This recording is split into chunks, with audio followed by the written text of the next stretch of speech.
Na-scam pa. Paano yun? Na-scam tayo. Kahit siguro yung barangay.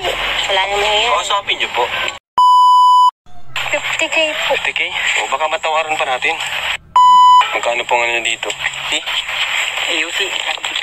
Ano po yan? May papel? May titulo? 950. Yun, sakto. Salamat po. Yan, wala pang firma. Walang mayari. Wala. Ba't ginayaran yun Ayan mga kalingap, marahing na aga sa Indogabos, mapagpalang araw para sa ating lahat. Thank you Lord. Huwag natin kalimutan na magpasalamat lagi sa itaas. At syempre, thank you sa ating ama ng kalingap, Kuya Bal Santos Matubang, sa kanyang may bahay, Ate Edna Vlogs, at Kalingap Rab. Ayan, support natin yung kanilang mga channel. Huwag natin skip yung kanilang mga ads dahil dun man lang is makatulong tayo sa kanilang mga pabahay, sa kanilang mga scholar, 'di ba? Kaya wag nating skip yung kanilang mga ads. Isama na rin natin lahat ng Kalingap partners, ang mga K-boys, charity vloggers, mga scouters, ayan. Wag nating skip yung kanilang mga ads. Ayan mga kalingap, bali nandito tayo kay Rose Ann. Siguro hindi naman lingid sa inyo na nagkakaproblema ngayon ang lupa nila Rose Ann. Ayan, balikan natin saan ba nag-umpisa to nung naghanap sila ng lupa. Merong nag-sponsor para kina Rose Ann hanggang nakausap niya na yung may-ari. Tapos meron ng pinapipirmahan. Ayan, ito balikan natin, alalahanin natin yung umpisa bago nagkaroon ng problema. Ito, keep on watching. Ginayaran nyo na. Tara, punta natin yung ano. Hindi na po sila makakasama? Oo, tayo na lang. Sige na po. So, ayan. Punta po kami dun sa... Malapit lang ba yun, ano? Malapit lang po. Ha? Sa may ano lang po yun. Pataas. Malapit lang. Malapit lang po. Punta po tayo dun sa lupa. Ayan, Sir Lito. Ibili na po natin lupa. Magkano sabi niya? 50K po. 50K? O baka matawaran pa natin. Siguro po pag pwede naman po ata. Ayan, di ba? Nag-ano pa sana si Kalingap Rab na kung pwedeng matawaran, di ba? Pero mamaya pakinggan natin kung nagkaroon ba ng tawaran. Para yung sobra, magagamit niyo pa. Kaya Sino na kaya yan? Si mama mo na kaya yan? si mama na po ata. Alam mo agad Salamat po. Kami po yung tumutulong kay na Rose Ann, Kalingap. At Kalingap kayo daw po yung ng lupa. Tara. Ang bagong lupa ni nanay. Mayaman na si nanay. Nay, may lupain ka na. Kapit na po sa wata. Ayan, sabi ni nanay, baka pwede pong tawaran. Ito ulitin natin. Kapit na po sa wata. O, diba? Anong sukat yan, tay? Gis? Just working po. Gis for 15? Ayun, dito mismo. Ito po, yan. Ito mismo. Ito pala mismo. Okay na. Diba, sarap sa pakiramdam na magkaroon ka ng lupa na pag-aari mo, pero anong nangyari? Ito, pagpatuloy natin. Ginamas na pati, oh. Magkano po nga dito? 50? Ayan, napansin nyo ba? Nagtanong si Kalingap Rab, hindi pa agad sumagot si tatay. Tapos, si Kalingap Rab na mismo yung nagsabing 50, hindi na siya nakipagtawaran. Talagang napakabait ni Kalingap Rab dahil tingin niya dito kay tatay is kailangan din yung tulong. Ito ulitin natin. Magkano po nga dito? 50? Ano po yan? May papel? O diba, hindi na siya nakipagtawaran. Ang tanong lang ni Kalingap Rab is kung may papel. May titulo? Hindi. Sige na. Hindi na natin kasi may titulo naman pa. Diba, sige na. Basta may at least may titulo. Malaki naman pati. Malaki. Sabi nga niya, kwento lang sa gitna, dito tayo, siya ang makiulay, tayo ang magurang wala. Ikaw ba? Ay, sa katay pag iniwan nila, iyon na dating mama niya. Ay, di sabi ko. Talagang ibig sabihin si Roseann yung naggusto dyan. Talaga si madiskarte po si Roseann. Oo. Malaki ito. Gis for 15, malaki yun. Malaki yan. 10 by 50. Kailan po namin kailan pa po ba ng kasulatan? No? Ay, kung kamo ko. Sa kami Ay, iwan ko na kay nanay yung pambayad. Ay, mahal ka. Nay, iwan ko na sa inyo pambayad ha. Ayos, may lupa na sila. Salamat din kayo. tatay. Diba? Sarap sa pakiramdam na talaga masabi mong may lupa ka na. Thank you kay tatay. Ito na lang, oh. Ganda po ng ano. Dito naman. Sabing kalsada lang din. Ayaw niya, ayaw po niya sa mas malapit. Ayaw mo sa mas malapit. Sa Pabuhan, sa Magkamagong. Ayaw sa kanya.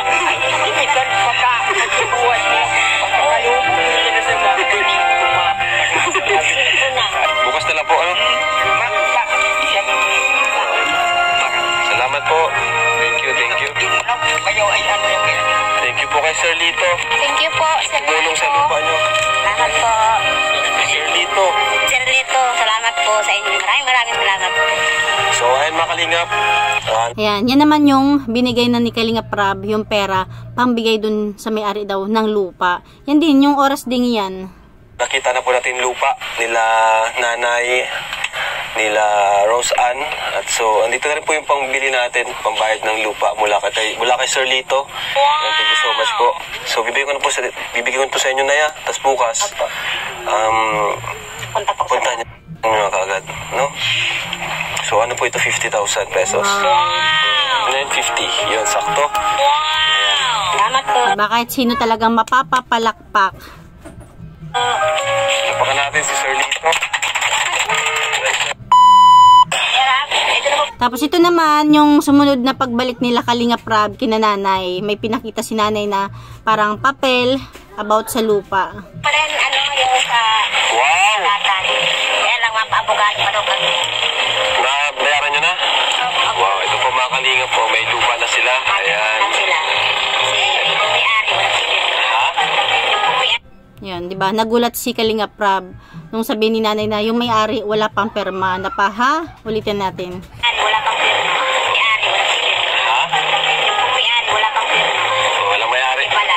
Oh, ba't binayaran nyo na? Pupunta na lang yung room. Mabidiin lang daw siya, hindi.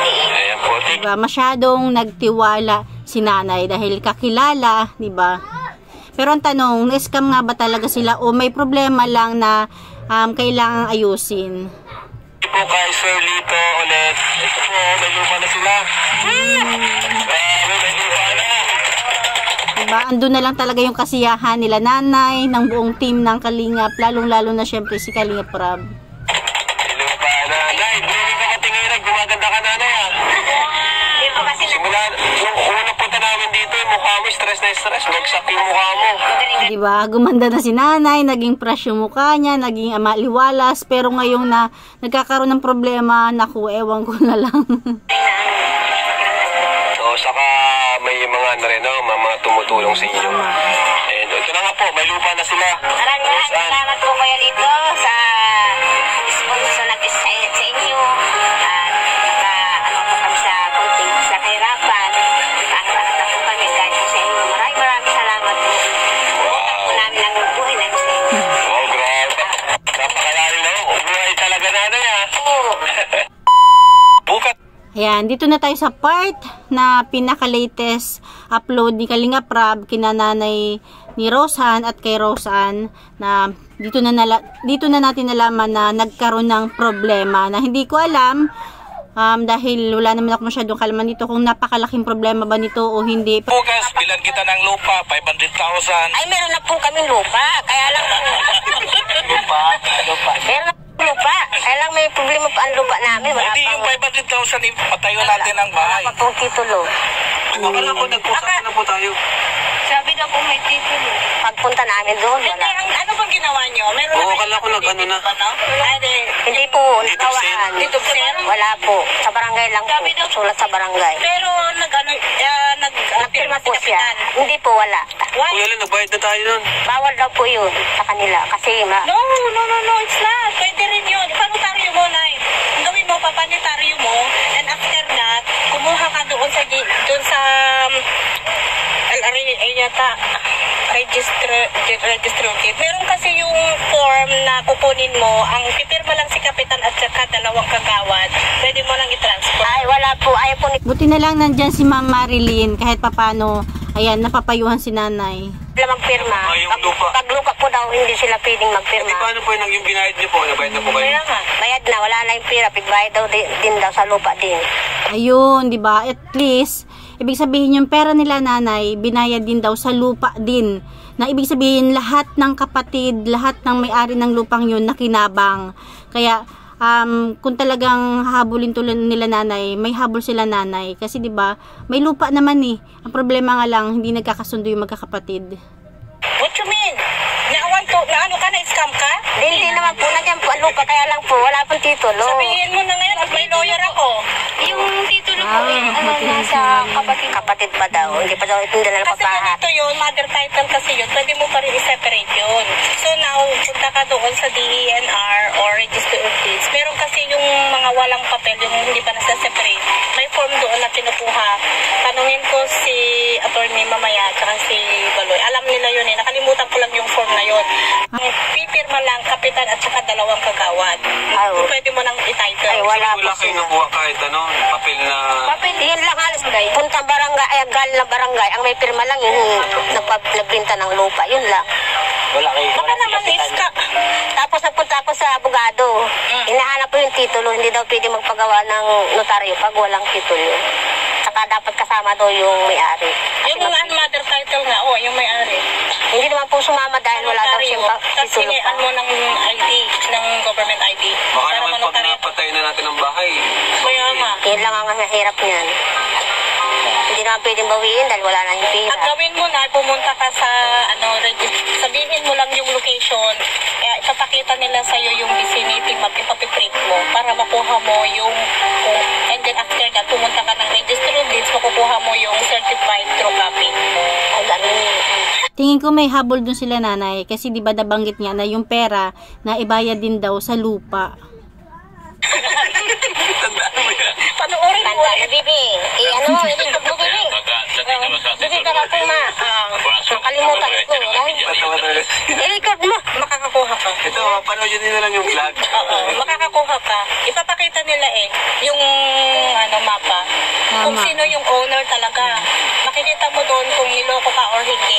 Sa kanila daw po. Kanila po daw yun. Mana. Mana daw yun ng kanya. Inheritance? Mahirap kasi yung mga inheritance eh. Kasi pag inheritance kasi, especially, meron silang mga kapatid. Oh, marami. Hindi pa kasi Buhay pa. hindi pa nahati-hati yun, hindi sila pwedeng magbenta. And then, Wala na nangyari. oo, hindi pwedeng magbenta na bago nila ma-transfer yun, kailangan nila munang i-publish twice. Para malaman nila na wala nang maghahabol. Baka mamaya may anak, kapatid. May mga anak, may mga kapatid. No, Ang hirap. hindi pwede yung mga anak-anak. Stress ka tuloy. Yung mga lang. Pwede na. Yung magkakapatid lang. Ano din. Oo. Yun, maghahati-hati kasi. Carla, doon din nagbili. Pero kung mababait man siguro yung kakilala nyo naman, mababait man ata. Kaya lang, ang problema, mabait nga ta sila kung mabait. Kaya lang, ang problema, mabuti kung buhay pa yung nagbenta ng lupa.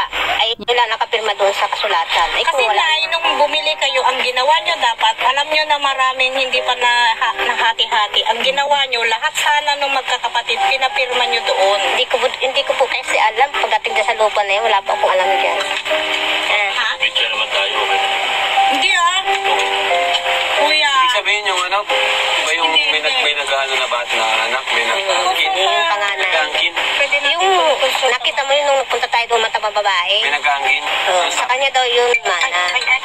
O tapos, hindi ko sa kanyang mana, yung wag daw kang pera, matakot. doon niya kunin sa ano, binayaran natin. Tama. Kapatid, siguro nag-aangkinan doon sa pwestong yun. Pero at least, merong mana. Ay, wala. Sila nang bahala doon kung saan pumunta yung binayad niyo. Kaya nalilito nga ako.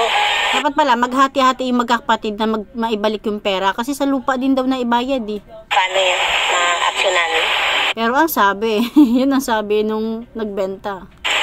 Mamaya ikukonsulta natin sa eksperto. Nung Ang problema kasi yan kapag napagawa natin yung bahay, Tapos papaalisin din saka kami. sila maghabol. Paano? Magkano si gasto? ano kayo, illegal, ano kayo?